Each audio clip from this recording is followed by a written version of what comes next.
Friends, welcome back to my YouTube channel HSC study point by SK. आज हम बात करेंगे tension upon the individual sling leg when not connected equidistantly from COG। इसका मतलब वो हुआ कि अगर कोई भी लोड उठाना है, अगर उसका अटैचमेंट जो COG जो है सेंटर ऑफ ग्रेविटी से अगर अटैचमेंट इक्वल डिस्टेंस पे नहीं है, तो उस केस में इंडिविजुअल स्लिंग पे लोड कितना आएगा इसके बारे में देखेंगे और इसका एक अलग फार्मूला के थ्रू देखेंगे। तो चलिए स्टार्ट करते हैं। सबसे पहले जो इसका फार्मूला होता है स्लिंग टेंशन निकालने का, उसमें होता है 1 minus sling length distance from COG, यानी सेंटर ऑफ ग्रेविटी से स्लिंग की डिस्टेंस कितनी है O, divided by sum of distance of both sling, दोनों स्लिंग की डिस्टेंस है जो कितनी हो रही है सेंटर ऑफ ग्रेविटी से वो ऐड करना है, इनटू LAF यानी कि लोड एंगल फैक्टर इसको बोलते हैं, और उसके बाद हो गया इनटू लोड। लोड कितना है वो यहाँ पे मल्टीप्लाई करेंगे, तो यहाँ पे हमें इंडिविजुअल स्लिंग पे टेंशन कितना आएगा उसके बारे में यहाँ पे मालूम पड़ जाएगा। तो चलिए सबसे पहले इसमें रिक्वायरमेंट हमें क्या है, इस फॉर्मूला के अनुसार यहाँ पे सारा चीज़ दिया हुआ है, एक चीज़ दिया हुआ नहीं है वो LAF है जिसको निकालना पड़ेगा यहाँ पे। तो फॉर द फर्स्ट स्लिंग हमारा क्या है, फर्स्ट स्लिंग है जो L1 यानी कि 6 फीट के लिए देखते हैं। तो इसमें क्या करना पड़ेगा, सबसे पहले हमें लोड एंगल फैक्टर निकालना पड़ेगा। तो लोड एंगल फैक्टर निकालने के लिए क्या यहाँ पे करना पड़ेगा, स्लिंग की लेंथ कितनी है O and divided bye sling जो अटैचमेंट जहाँ से हुआ उसकी हाइट कितनी होती हुकिंग पॉइंट से, यानी कि जहाँ पे हुक किया गया है और जहाँ पे हम लोग क्रेन के हुक में जो डाल रहे हैं उसके बीच का हाइट कितनी हो रही है वो देखेंगे। तो उसकी हाइट यहाँ पे देख रहे हैं 5 फीट है, और यहाँ पे इस पहली स्लिंग की लेंथ है जो 6 फीट है, तो यानी कि लोड एंगल फैक्टर यहाँ पे निकलेगा L1 डिवाइडेड बाई H, यानी कि 6/5 इज इक्वल टू 1.2 निकल गया। ये लोड एंगल फैक्टर हो गया 1.2। तो यहाँ पे हमें एक ही चीज़ का प्रॉब्लम था कि LAF नहीं था, बाकी हमारे पास सारी चीज़ अवेलेबल है।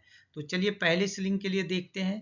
तो यहाँ पे पहले स्लिंग के लिए स्लिंग टेंशन जो होगा इसका फॉर्मूला क्या है, 1 minus sling leg distance from COG and divided by sum of distance of both sling into LAF जो कि हमने अभी अभी निकाला, और इनटू लोड। चलिए हम यहाँ पे पुट करते हैं, तो T इक्वल टू क्या हो गया 1 minus sling leg distance from COG। तो COG से इसकी डिस्टेंस कितनी यहाँ पे आप देख रहे हैं 3 फीट ही है ओनली, पहले जो स्लिंग है उसका COG से डिस्टेंस 3 फीट है, तो 3 फीट दे दिया।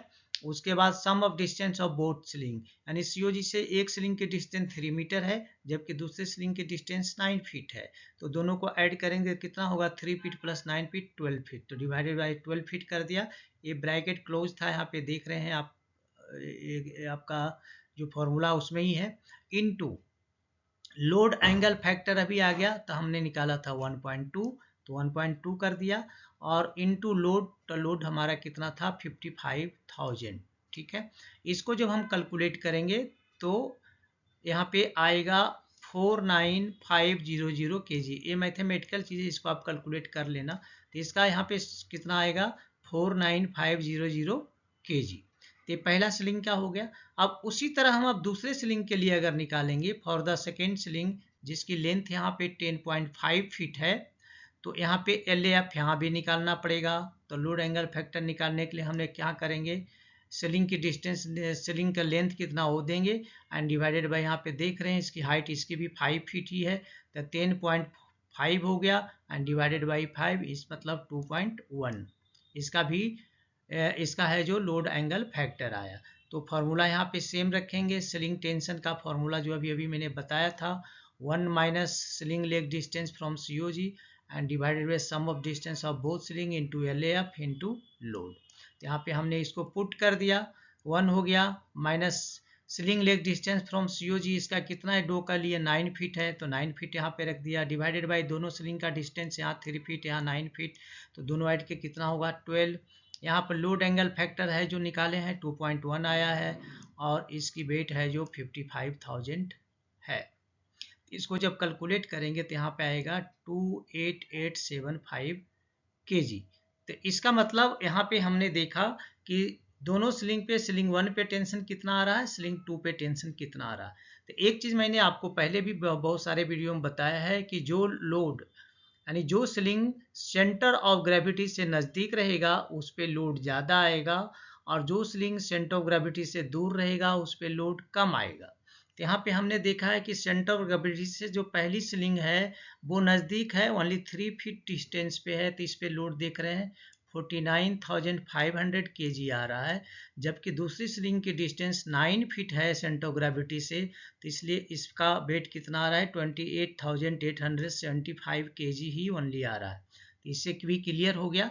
तो दोनों स्लिंग पे आपने देखा कि टेंशन कितना आ रहा है। तो चलिए दोस्तों, यहाँ पे आपने अभी ये देखा, इसको आप एक बार देखोगे तो आराम से याद हो जाएगा, इसमें कुछ ऐसा हार्ड नहीं है। तो चलिए यहाँ पे मैं आपसे रिक्वेस्ट करूँगा, अगर आप हमारे चैनल पे नए हैं तो प्लीज़ चैनल को सब्सक्राइब करें, दोस्तों में ज़रूर शेयर करें, बेल आइकन को ऑल पे सेट कर लें ताकि हमारे जितने भी वीडियो रिलीज हो उसका नोटिफिकेशन आपको सबसे पहले मिले। तो चलिए मिलते हैं आपसे नेक्स्ट वीडियो में, तब तक के लिए जय हिंद, वंदे मातरम।